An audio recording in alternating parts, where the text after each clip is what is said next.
Yes Pulivendula ZPTC ఉప ఎన్నికల్లో భాగంగా వైఎస్ఆర్సీపీ పార్టీ విస్తృత స్థాయిలో ప్రచారం చేపడుతుంది. ప్రస్తుతం ఏదైతే పులివెందుల మండలానికి సంబంధించి నల్గొండవారిపల్లిలో ప్రచారం కొనసాగిస్తున్నటువంటి పరిస్థితి అయితే ఇక్కడ గ్రామంలో ప్రధానంగా కూడా ఇక్కడ ఈ గ్రామానికి సంబంధించినటువంటి ఓట్లన్నీ కూడా పక్క గ్రామంలో పోలింగ్ బూత్ ఏర్పాటు చేయడంపై కూడా గ్రామస్తులు ఒకంత ఆందోళనలో ఉన్నారు. వాళ్ళకి హామీ ఇస్తూనే అదేవిధంగా వైఎస్ఆర్సీపీ అభ్యర్థిని గెలుపొందించాలని చెప్పి కూడా ప్రచారం నిర్వహిస్తున్నటువంటి భాగంలో పెద్ద ఎత్తున సీనియర్ నేతలందరూ కూడా ప్రచారంలో పాల్గొన్నారు. ఎంపీ అవినాష్తో పాటు రాజమౌళి అదేవిధంగా రాంప్రసాద్ రెడ్డి మీద కీలకమైనటువంటి నేతలందరూ పాల్గొన్నటువంటి పరిస్థితి. ప్రస్తుతం మనతో పాటు మాజీ ఎమ్మెల్యే రాష్ట్ర అధికార ప్రతినిధి రాజమౌళి ఉన్నారు. సార్, ఎలా చూడాలి అంటే ఈ గ్రామానికి సంబంధించినటువంటి ఓట్లన్నీ కూడా పక్క గ్రామంలో పోలింగ్ బూత్ లోకి వెళ్లి వినియోగించుకోవాలని చెప్పి వాళ్ళకి తెలియజేయడం జరిగింది. ఓటర్ స్లిప్లు కూడా పంచడంతో వాళ్ళు నిరసన కూడా వ్యక్తం చేశారు.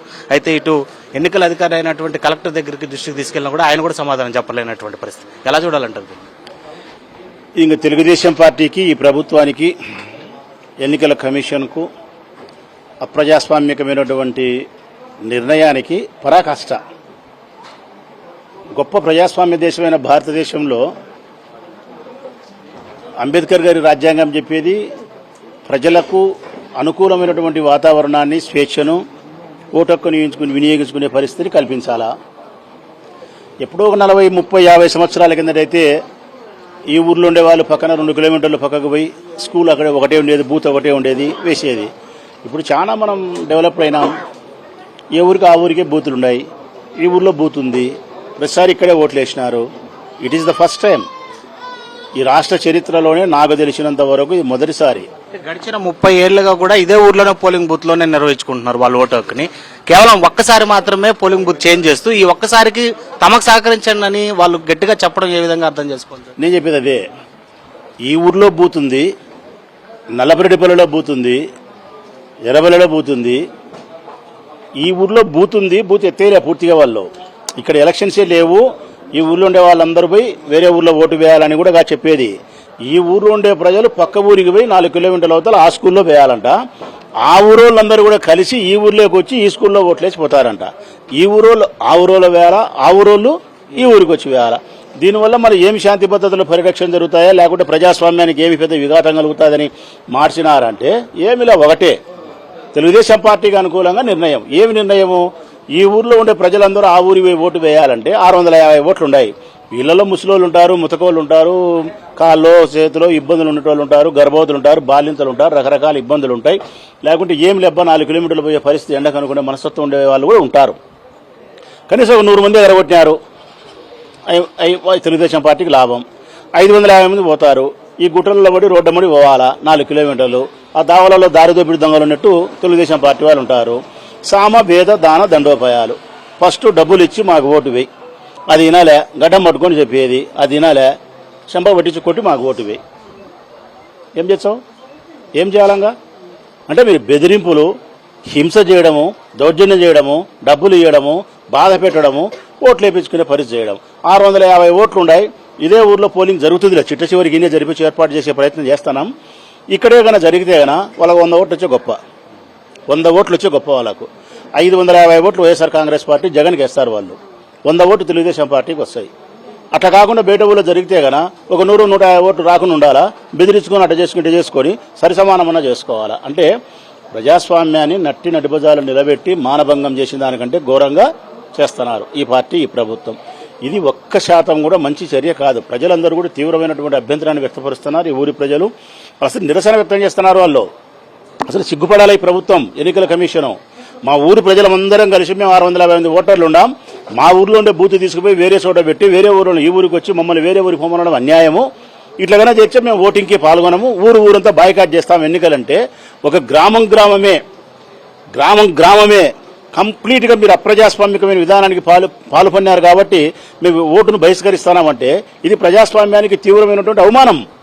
ఈ ప్రభుత్వం సిగ్గుపడాలా, చంద్రబాబు నాయుడు గారు సిగ్గుపడాలా, ఎన్నికల కమిషన్ కళ్ళు తెరవాలా. ఎవరికి ఓటు వేస్తారు, ఎవరికి గెలుస్తారు, ఓడతారు అనేది కాదు. నేను స్పష్టంగా చెప్తానా, ప్రజాస్వామ్యంలో గెలిచేది వైఎస్ఆర్ కాంగ్రెస్ పార్టీ, తెలుగుదేశం పార్టీ కాదు. అంతిమంగా గెలిచేది ప్రజాస్వామ్యంలో ప్రజలు గెలుస్తారు. ప్రజల అభిప్రాయం గెలుస్తుంది. ప్రజల అభిప్రాయాన్ని గెలిపించేదానికోసం ప్రభుత్వాలు, ఎన్నికల కమిషన్లు పనిచేయాలా. కానీ ఈ రాష్ట్రంలో తెలుగుదేశం పార్టీ ఎన్నికల కమిషన్ మాత్రం తెలుగుదేశం పార్టీని గెలిపించేదానికి, వారి యొక్క అహంకారాన్ని సల్లార్చేదానికి, జగన్మోహన్ రెడ్డికి అవమానం చేసేదానికి ప్రజలు ఓడించే ప్రయత్నం చేస్తున్నారు. తద్వారా జరగబోయే నిర్ణయమే ఈ నల్గొండవారిపల్లి బూత్ తీసుకుపోయి నల్లబరెడ్డిపల్లిలో పెట్టినారు. నల్లబరెడ్డిపల్లి తీసుకొచ్చి ఈడ పెట్టినారు, ఎర్రబెల్లి తీసుకొచ్చి ఆడబెట్టినారు. మరి ఎందుకో ఏమో ఎన్నికల కమిషనే కలెక్టర్ దీనికి సమాధానం చెప్పాలా. దాడులకు తగాయిస్తున్నదేమో టీడీపీ వారు, మరోవైపు ఉదయం ప్రెస్ మీట్ పెట్టి మరి వైసీపీ వాళ్ళే దాడులకు తగాయించుకుంటున్నారు, వాళ్ళే కొట్టుకుంటున్నారు, మేము కొట్టామని చెప్పి కేసులు నమోదు చేసేటువంటి పరిస్థితికి వచ్చారు.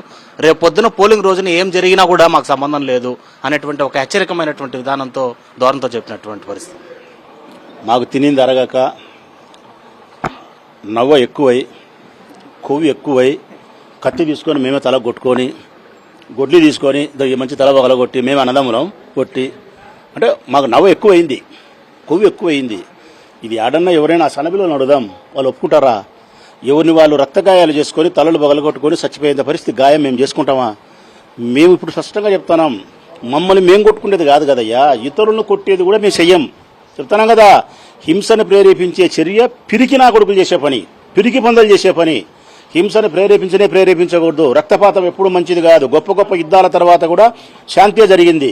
ప్రజలు ప్రశాంతమైన జీవితాన్ని, ప్రశాంతమైన వాతావరణం బతకాలంటే కన్నా వాతావరణం బాగుండాలి, ప్రశాంతమైన వాతావరణం.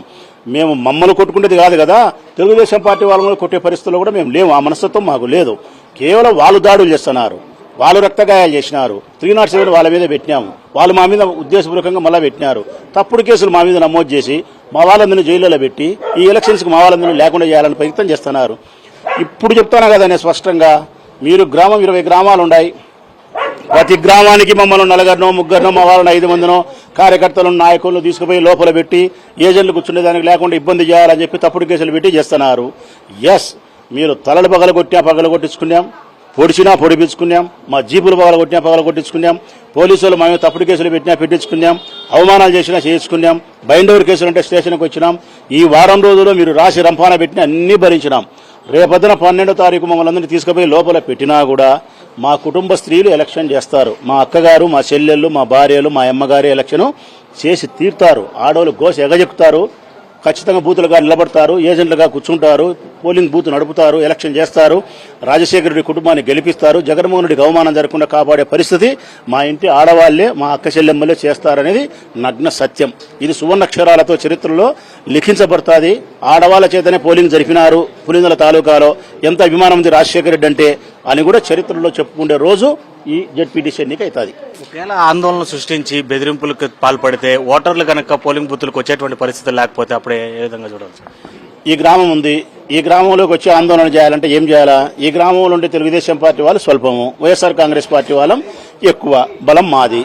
అయినప్పటికీ కూడా మా బలం ఎక్కువైనా తక్కువైనా ఈ ఊర్లో ఉండే ఇరువురు కొట్టుకునే వాళ్ళు కాదు, ఎవరు ఓటు వాళ్ళు వేసుకుంటారు. మరి అట్టేటప్పుడు మా వాళ్ళని ఇబ్బంది పెట్టాలంటే ఏం చేయాలా? ముందు మాకుండే ప్రధానమైన 5 మంది 6 మంది ఇప్పుడు ఎన్న వాళ్ళు మాకు ముఖ్యము. వీళ్ళందరినీ తీసుకుపోయి ఏదో కేసులు పెట్టి లోపల పెట్టాలా. వీళ్ళ తర్వాత ఉండే వాళ్ళు ఎలక్షన్ చేయాలా, వాళ్ళు చేస్తారు. వాళ్ళను కూడా లోపల పెట్టే ప్రయత్నం, బెదిరించే ప్రయత్నం పోలింగ్ రోజు చేయాలా. అవి అయిపోయినాక మా ఆడవాళ్ళు ఉంటారు, అప్పుడు కూడా బెదిరించాలంటే ఏం చేయాలా? ఈ ఊరోళ్ళు ఎవరు చేయరు. ఈ ఊరోళ్ళు తెలుగుదేశం పార్టీ వాళ్ళు ఎవరు బెదిరించే పరిస్థితి కానీ ఇంకోటి కానీ సఖ్యతగానే ఉంటారు. బయట నుంచి ఒక 100 మందో 200 మందో మనుషులను వస్తా అంటే పోలీసు వాళ్ళు రెడ్ కార్పెట్ పడిచి లోపలికి పంపించి బెదిరించుకోపోండి, కొట్టుకోపోండి, చంపుకోపోండి అని పోలీసు వాళ్ళు క్లియర్ దావా చేసి రెడ్ కార్పెట్ వేసి ఈ ఊళ్ళోకి పంపించి ఆ వచ్చిన వాళ్ళు 100 మంది 200 మంది రౌడీలు గుండాలు వీళ్ళని కొట్టి తిట్టి చేస్తా అంటే పోలీసు వాళ్ళు వినోదం చూస్తా, చేతులు కట్టుకొని నిలబడి వినోదం చూస్తా ఉంటే గనా అప్పుడు ఎలక్షన్ వాళ్ళు గెలుస్తారు. అది గెలిచే గెలుపు అంటారా? గెలిచే గెలుపు అంటారా? శవాలను పీక్కదినేది ఆహారం అంటారా? ప్రజాస్వామ్యాన్ని మానభంగం చేసి ప్రజలు కాకుండా మీరు ఓట్లు వేసుకునేది దాని గెలుపు అవుతుందే? అట్లా గెలుపు మాకు అవసరమే లేదు. ఆ గెలుపు ద్వారా మేము పొందే ఆనందం ఏమీ లేదు. మిమ్మల్ని చూసి ప్రజలు అసహించుకుంటారు, చాలా ఎంగిలి మూసే పరిస్థితి వస్తుంది. కాబట్టి ఆ పరిస్థితి మీరు రాకుండా ఉండాలంటే కనుక ప్రజల చేత ఓట్లు వేయించే పరిస్థితి మీరు రాండి. Right sir, thank you. అది మొత్తం మీద ఏదైతే చంద్రబాబు మెప్పు కోసం అతన్ని గర్వాన్ని సాటిస్ఫై చేయడం కోసం మాత్రమే పోలీస్ వ్యవస్థ ప్రజాస్వామ్యాన్ని కుదవబెట్టి ఇవాళ ఈ పులివెందుల జడ్పీటీసీ ఎన్నికల సంఘం కావచ్చు, అదేవిధంగా పోలీస్ శాఖ పనిచేస్తుంది. అదేవిధంగా ఎవరు ఎన్ని ప్రలోభాలకు గురి చేసినా పోలింగ్ బూతులు మార్చినప్పటికీ కూడా వైఎస్ఆర్సీపీ సానుభూతి పనులు కావచ్చు, ఓటర్లు కావచ్చు, ఖచ్చితంగా వైఎస్ఆర్ ఫ్యామిలీకే అభిమానంతోనూ అదేవిధంగా ఆ అభ్యర్థిని గెలుపొందించడానికే ధ్యేయంగా ముందుకు కొనసాగుతారు. పూర్తి స్థాయిలో కూడా రానున్నటువంటి జడ్పీ ఉప ఎన్నికలకు సంబంధించి వైఎస్ఆర్సీపీ అభ్యర్థి యొక్క విజయం ఖాయమంటూనే మరోవైపు టీడీపీ బెదిరింపులకు కావచ్చు, అదేవిధంగా తాము బెదిరింపులకు వెళ్లేటువంటి పరిస్థితులు కూడా ఉండబోవని చెప్పి కూడా మాజీ ఎమ్మెల్యే రాజకుమార్ శివప్రసాద్ చెప్తున్నటువంటి పరిస్థితి. వీడియో జర్నలిస్ట్ భద్రత లోకేష్, సాక్షి టీవీ, పులివెందుల.